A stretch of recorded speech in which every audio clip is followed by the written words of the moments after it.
May nag-comment sa akin na hindi daw totoo na lobat yung battery ng motor ko. So ito, i-start natin. So ayan, bukas na ang panel.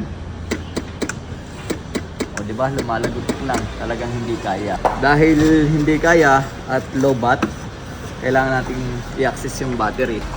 So ang gawin natin, gamitin natin itong 4-in-1 na pang jump start at pwede na rin siyang panghangin inflator. At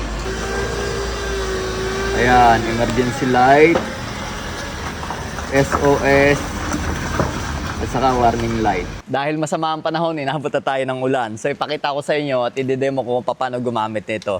Siyempre ito positive at ito sa negative. Itatap lang natin dito sa negative terminal.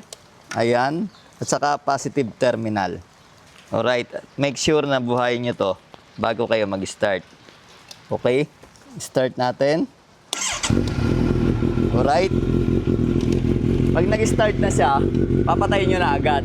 Make sure na dapat naging full bar siya. Kasi pag bumaba na ng 2 bar yan, kapag 1 bar na lang, baka hindi makapag-start. So sa mga nagsasabi na hindi totoo, ito yung proven. So pag pinatay natin, at i-start uli natin,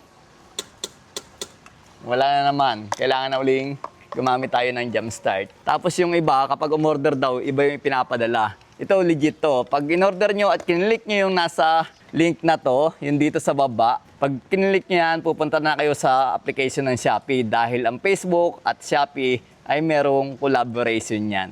Diba? Pag umorder kayo nito, click nyo lang.